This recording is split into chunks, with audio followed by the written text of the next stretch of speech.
কানকাটা দেবু তার এত সম্পত্তিও এলো থেকে ৮-১০টা শুধু চৌরঙ্গিতে ফ্ল্যাট, এছাড়াও সজল যা দাবি করলেন দিল্লি, নেপাল সব জায়গাতেই বাড়ি। আর কি অবস্থা দেখুন, কিভাবে চলতো এই সুরেন্দ্রনাথ কলেজ দেবাশিস বন্দ্যোপাধ্যায়ের নেতৃত্বে পরিচালন সমিতির সদস্য কন্ডম মিলল কমন রুমে, এরকমই অভিযোগ করলেন সজল ঘোষ।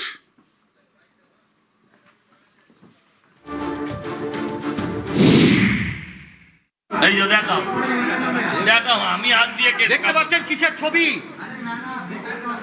এ ভয়ানক ভয়ানক। অফিসের মধ্যে স্টুডেন্টস কমন রুমের ভেতরে আপত্তিকর জিনিসের ছবি। আপত্তিকর কেন, ভালো করে বুঝিয়ে বলুন না। কর্মনিরোধক, যাতে কারোর বিপদ না হয়। দেশের জনসংখ্যা নিয়ন্ত্রণ করেছে ওরা। মাসাজ পার্লার, কন্ডোম, বেডরুমে শায়িত শিক্ষা। যে সুরেন্দ্রনাথ কলেজ ঐতিহ্যবাহী কলেজ, স্যার সুরেন্দ্রনাথ বন্দ্যোপাধ্যায়ের নামে। এই কলেজে কারা কারা পড়েছেন জানেন? বিভূতিভূষণ বন্দ্যোপাধ্যায়, আমাদের প্রথম রাষ্ট্রপতি রাজেন্দ্র প্রসাদ। সুরেন্দ্রনাথের প্রাক্তনী কারা দেখুন। আর কি অবস্থা করেছে এই দেবাশিস বন্দ্যোপাধ্যায় কানকাটা দেবু। সুরেন্দ্রনাথের প্রাক্তনী ডক্টর রাজেন্দ্র প্রসাদ, সুরেন্দ্রনাথের প্রাক্তনী সুনীল গঙ্গোপাধ্যায়, সুরেন্দ্রনাথের প্রাক্তনী মণিশঙ্কর মুখোপাধ্যায়, মানে শঙ্কর, আমাদের গর্ব, বাংলার রত্ন তাঁরা। এছাড়াও চিন্তামণি কর, তিনিও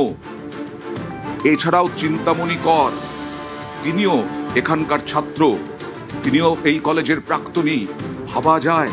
আর সেই কলেজেই কি দুরবস্থা, কি ভয়ঙ্কর অবস্থা। আমাদের প্রতিনিধি অভিজিৎ চন্দর প্রতিবেদন। ১৪০ বছরের পুরনো একটি কলেজ, সেই কলেজ ঐতিহ্যমণ্ডিত যে কলেজ, সেই কলেজের এই হচ্ছে ছবি। যে কলেজ এখন সেখান থেকে উইয়ে খাওয়া লাখ লাখ টাকা উদ্ধার হচ্ছে, যেখানে ম্যাসেজ পার্লার, যেখানে গেস্ট হাউস, যেখানে স্টুডেন্টস কমন রুম থেকে আপত্তিকর নানা জিনিস বেরোচ্ছে। এবং সেটা হচ্ছে এই সুরেন্দ্রনাথ কলেজ। যে সুরেন্দ্রনাথ কলেজ, বারবার করে বলছি, গায়ের লোম খাড়া হয়ে যায়। যে সুরেন্দ্রনাথ কলেজে ভারতবর্ষের প্রথম রাষ্ট্রপতি ডক্টর রাজেন্দ্র প্রসাদ পড়তেন, যে সুরেন্দ্রনাথ কলেজে সাহিত্যিক বিভূতিভূষণ বন্দ্যোপাধ্যায় পড়তেন, যে সুরেন্দ্রনাথ কলেজে নীরজশ্রী চৌধুরী থেকে শুরু করে সুনীল গঙ্গোপাধ্যায়, পদ্মশ্রী ফুটবলার শৈলেন মান্না, বেগম খালেদা জিয়া প্রত্যেকে এখানে পড়াশুনো করেছেন। আর সেই সুরেন্দ্রনাথ কলেজের এই পরিস্থিতি। এই সুরেন্দ্রনাথ কলেজ কতটা কতটা ঐতিহ্য সম্পন্ন, গরিমা সম্পন্ন কলেজ। একবার দেখাচ্ছি, আমার চিত্র সাংবাদিক দেখাচ্ছেন যে শৈলেন মান্না, সুনীল গঙ্গোপাধ্যায়, মানে কে পড়তেন না, নোটেবল অ্যালামনি যে কলেজে এনারা পড়তেন। আমি দেখাচ্ছি যে বেগম খালেদা জিয়া থেকে চিন্তামণি কর প্রখ্যাত ভাস্কর, এবং যার কথা বলছিলাম doctor Rajendra Prasad, first elected president of India, তিনি এই কলেজের অ্যালামনি ছিলেন, প্রাক্তনী ছিলেন। আর সেই কলেজেই এই দেবাশিস বন্দ্যোপাধ্যায়ের মতন মানুষ, তারা এই গোটা কলেজকে কুক্ষিগত করে রেখেছিলেন।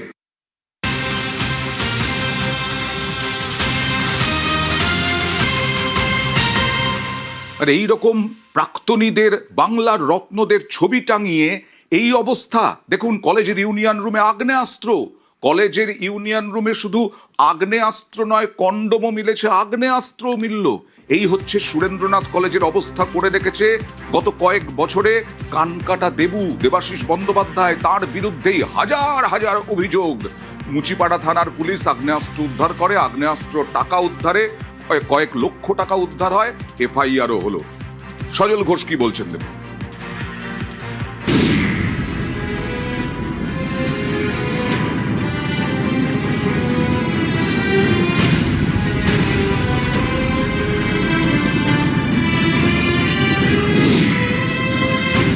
পুলিশ জানিয়েছে ওর মধ্যে আগ্নেয়াস্ত্রই আছে। এটা তো ভয়ানক পরিস্থিতি, একটা এরকম কলেজের ভেতরে এইরকম জিনিসপত্র দেখছেন তো আপনারাই। এটা শিক্ষাঙ্গন না অন্য কিছু? কোথায় এটা শিক্ষাঙ্গন? আপনি দেখছেন এরকম একটা সুইট রয়েছে বাপ বেটার জন্য। এখানে রাষ্ট্রগুরু সুরেন্দ্রনাথের ছবি কম, এখানে সুদীপ বন্দ্যোপাধ্যায় দাড়িওয়ালার ছবি বেশি, কান কাটার ছবি বেশি, হ্যাঁ ভাই ওর আবার নাতির ছবি মানে কি নাম শিবাশিসের ছবি বেশি, হ্যাঁ সেখানে আবার শিক্ষাঙ্গন করছেন। কলেজে এই ভয় দেখানো হতো, ভয় দেখানো, টাকা তোলা, হ্যাঁ খুন যখন সবই হতো। আপনার বিরুদ্ধে খুনের অভিযোগ এখনো সামনে আসেনি মানে এই নয় যে আপনি খুনি নয়, হতেও পারেন। এখন কোনো অভিযোগ সামনে আসবে তখন বোঝা যাবে। পুরো থরলি কলেজ চালু হওয়ার আগে, নতুন সেশন চালু হওয়ার আগে আমি মুখ্যমন্ত্রীর কাছে অনুরোধ করব পুরোটা যেন হয় একবার, সব সরকারি কেন বেসরকারি কলেজের ছেলেমেয়েরা কি ছাত্র এই নয়, সমস্ত কলেজ যেন একবার ভালো করে খানা তল্লাশি করা হয় এবং সেটা যেন লোক দেখানো না। অনেক বেরোবে এরকম, মানে ওই ব্রাহ্মস টাম্বসও বেরোতে পারে, হ্যাঁ গো ছোটো সাইজের হয়তো একটু মিনি।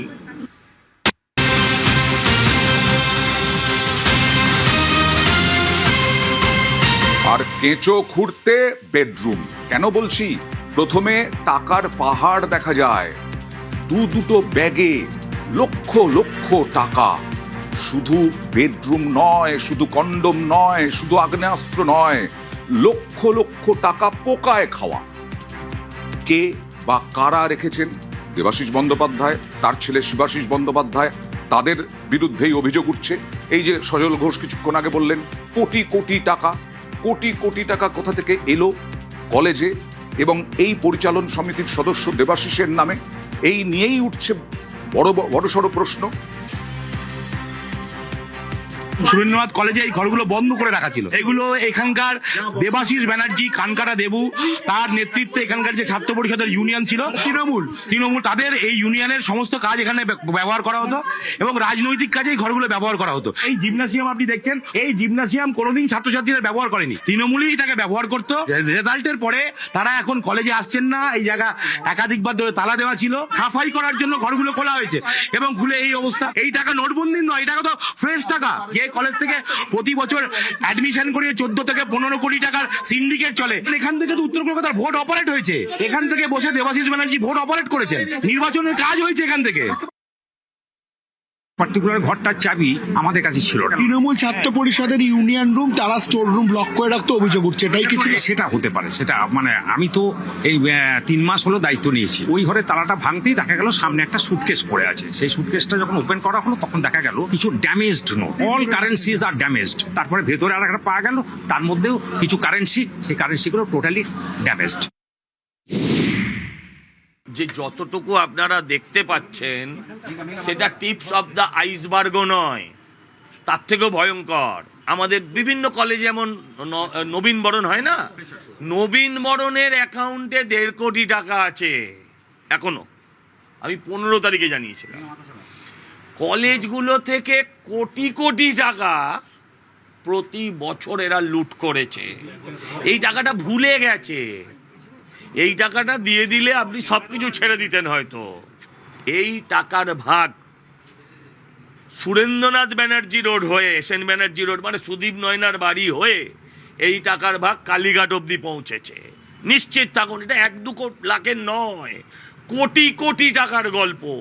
এর নেপালে বাড়ি আছে, আন্তর্রাষ্ট্রীয়, এর নেপালে বাড়ি আছে, এর দিল্লিতে বাড়ি আছে, এর শিলিগুড়িতে বাড়ি আছে, এর দার্জিলিংয়ে বাড়ি আছে, হ্যাঁ আবার কোনো বাড়িতে আমি শুনেছি সুইমিং পুলও আছে। আমি বলছি অন্তত এই চৌরঙ্গিতে ওর 8-10টা বাড়ি আছে। হ্যাঁ, ওর বাপ কি জমিদার ছিল? আমি বলতে খারাপ লাগে।